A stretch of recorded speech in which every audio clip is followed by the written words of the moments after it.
La dernière fois que je me suis adressé à vous au sujet de la pandémie qui nous frappe, j'avais fixé un délai, une dizaine de jours. Écoutez, je vois pas ça comme ça, mais je vais voir pourquoi nous voyons les choses de manière différente. Alors quelle est à cette heure la situation de notre épidémie? Je ne sais pas. Donc après que vous déduisiez autre chose que ce que je dis.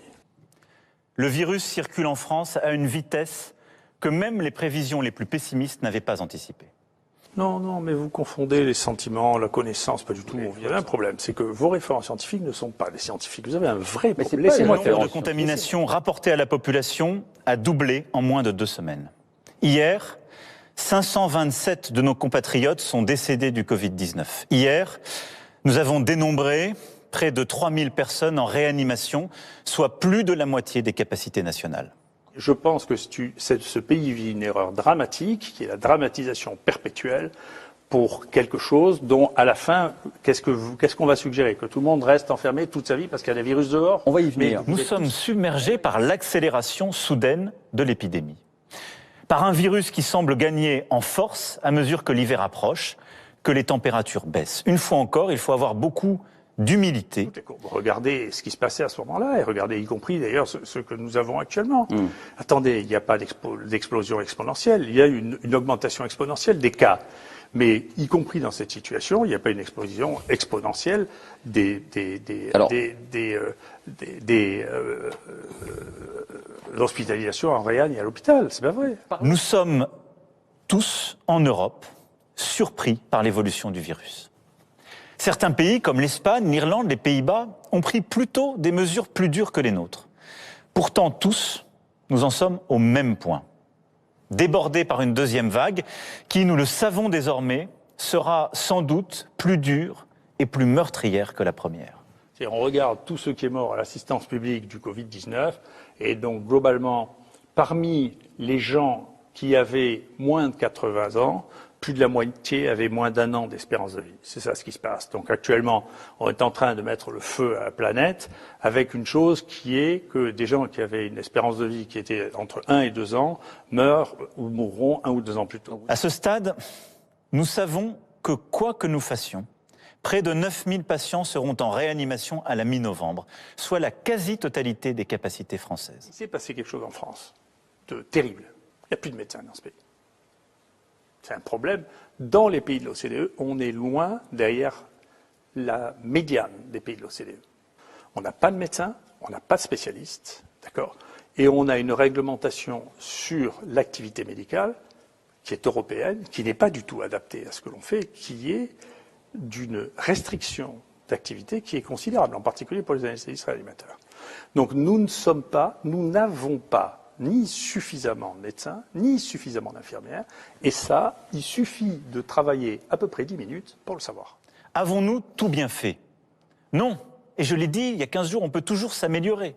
Donc bien sûr, il y a des problèmes structurels dans ce pays, et les crises révèlent les problèmes structurels. Nous nous organisons bien sûr pour y faire face. Rouvrir des lits supplémentaires, et nous allons faire le maximum d'efforts tous ensemble, mais ce n'est pas suffisant. Les documents sur la mortalité hospitalière en France et la mortalité en réanimation en France, et puis vous verrez celle par région, et puis vous verrez celle que l'on aura. Et écoutez, honnêtement, vous pleurerez comme beaucoup de gens qui sont comme vous, qui me téléphonent pour me demander si je peux les traiter. Si nous ne donnons pas aujourd'hui un coup de frein brutal aux contaminations, nos hôpitaux seront très vite saturés sans que nous ayons cette fois la possibilité de transférer beaucoup de patients d'une région à une autre parce que le virus est partout. Si nous ne donnons pas aujourd'hui un coup de frein brutal aux contaminations, les médecins devront alors choisir, ici entre un patient atteint du Covid et une personne victime d'un accident de la route, là entre 2 malades du Covid. Il y a 2 choses qui m'intéressent énormément dans ce pays. La première, on voit bien que c'était une énorme erreur de dire aux gens il ne faut pas vous tester, il faut rester à la maison, prendre du Doliprane et pas voir votre médecin. C'est inacceptable. C'est monstrueux. Mais moi, je ne vous entends pas beaucoup en parler. Ma responsabilité est de protéger tous les Français. Et en dépit des polémiques, en dépit de la difficulté des décisions à prendre, je l'assume pleinement devant vous. La deuxième chose, qui est quelque chose qui est incroyable, c'est que vous vous êtes fait promener sur la toxicité de l'hydroxychloroquine et vous n'avez jamais voulu le dire. Je l'ai déjà dit, si le virus tue les plus âgés, il tue aussi, même si c'est rare, les plus jeunes.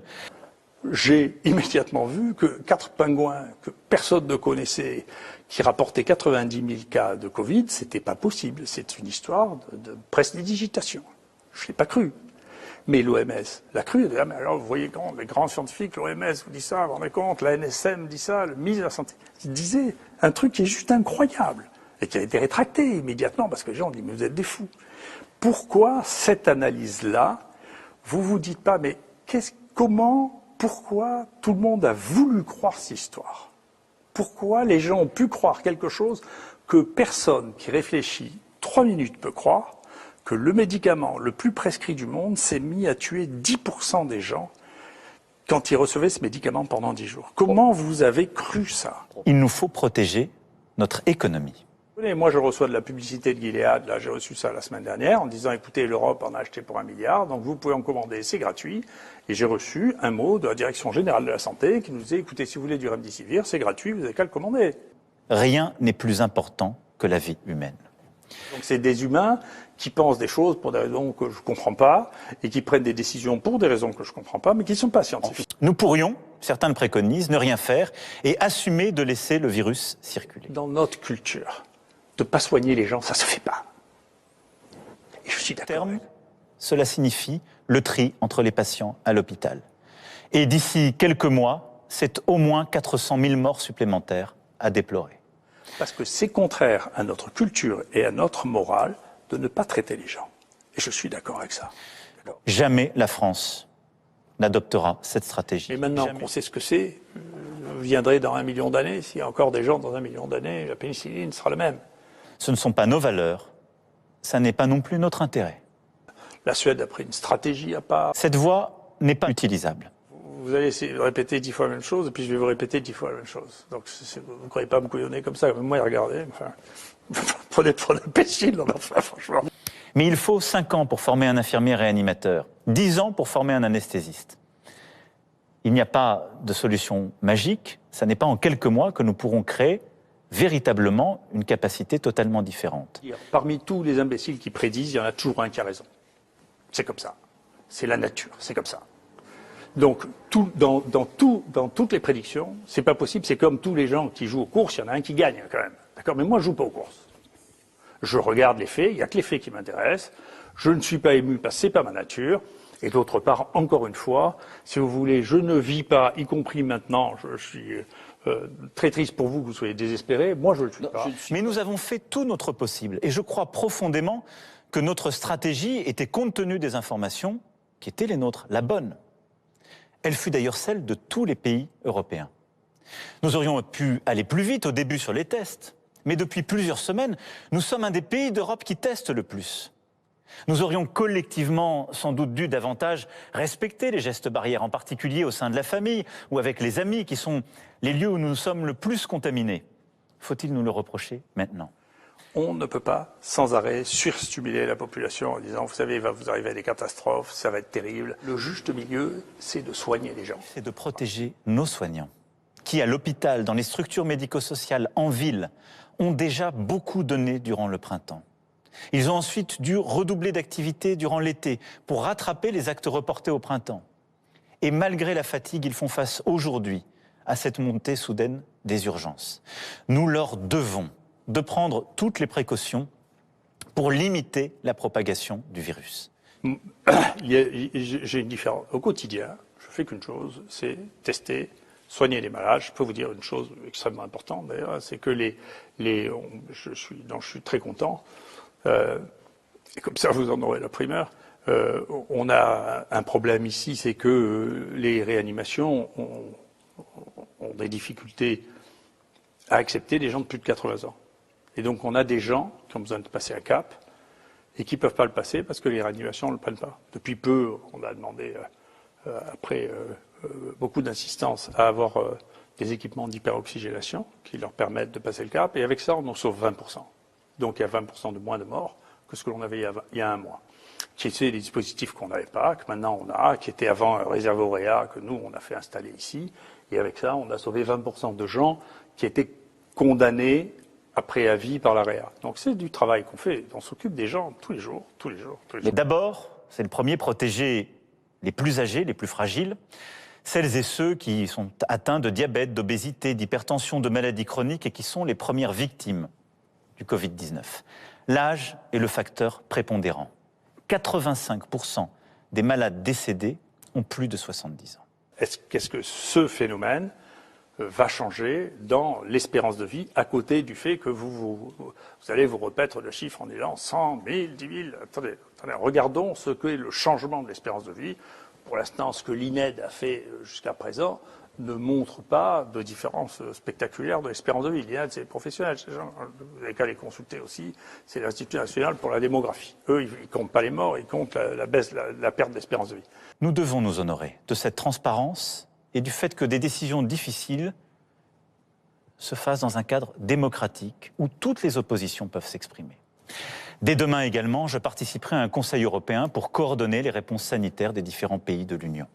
Tout le monde est nerveux, ce qui témoigne de quelque chose qui se passe en Europe de l'Ouest. Je suis d'accord, pas partout en Europe, l'Europe de l'Ouest, l'extrême ouest de l'Europe. L'Angleterre est une partie des États-Unis et pas tous les États-Unis, une partie. Il y a une civilisation actuellement qui est nerveuse, extrêmement nerveuse, pour de multiples raisons. Nous verrons si nous pouvons cultiver l'espoir de célébrer en famille ce moment si précieux de Noël et des fêtes de fin d'année. Vous êtes capable d'expliquer pourquoi il n'y a pas eu du tout de deuxième vague en tout Extrême-Orient ? Nous ne pourrons pas non plus, compte tenu du fait que les autres pays européens sont saturés, faire appel à une main-d'œuvre étrangère à court terme. Autant je ne suis pas sûr que le confinement avait une efficacité, autant je pense que la fermeture des frontières en avait une. Et c'est ce que les Chinois ont fait, c'est ce que les Italiens ont fait pour bloquer dans le sud, et que donc il s'est passé que en France, on a eu un afflux. Nos frontières intérieures à l'espace européen demeureront ouvertes, et sauf exception, les frontières extérieures resteront fermées. Bien évidemment, les Français de l'étranger resteront libres de regagner le territoire. Dans les ports, les aéroports, pour les déplacements internationaux, des tests rapides obligatoires seront déployés pour toutes les arrivées. Aucun voyageur ne doit pouvoir entrer sur le territoire européen sans qu'on soit certain qu'il n'est pas porteur du virus. Les variants 4 vient d'Europe du Nord, je le vois bien. Bon. Donc ça, c'est bien lié à des mouvements de circulation. Donc c'est vrai qu'il y a la circulation, c'est-à-dire en pratique la mondialisation avec des virus contagieux, comporte le risque qu'il y ait une transmission. Nous devons tenir, chacun à notre place. Dans la transparence, le débat, dans la détermination pour appliquer les règles que nous nous fixons, et en nous serrant les coudes. Ça, c'est un problème, et c'est un changement radical de pensée, en particulier médicale, sur la réponse technologique à offrir à des situations telles que celle-là. Vive la République et vive la France. Hey Macron, oups, Emmanuel, je veux pas t'embrouiller, promis, juré, je suis non violent et depuis hier, putain, je peux plus rentrer d'argent, mais bon c'est pas grave, allez viens, 5 minutes quoi, je t'ai pas insulté, je suis poli, courtois et un peu fort troublé, et pour les mecs comme moi, vous avez autre chose à faire, vous n'auriez pas vu hier où j'étais, formidable, formidable. J'étais face au diable, nous étions formidables, formidable. Tu étais formidable, j'étais face au diable, nous retournions la table. Eh, tu t'es regardé, tu te crois beau, tu penses avoir tous les pouvoirs, mais t'es qu'un président, mec. T'emballes pas, on va dégager car on n'a pas le choix. Et puis Merkel, tu lui as parlé. Si tu veux, on lui dit comme ça, c'est réglé. Et aux autres aussi, le Brexit nous a décidé. Attends 3 ans, 5 ans, et là tu vas voir. Formidable, formidable. Tu étais formidable, j'étais face au diable. Nous étions formidables.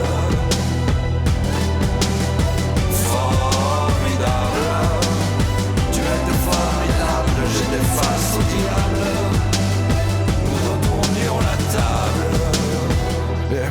Brigitte, oh pardon mon con.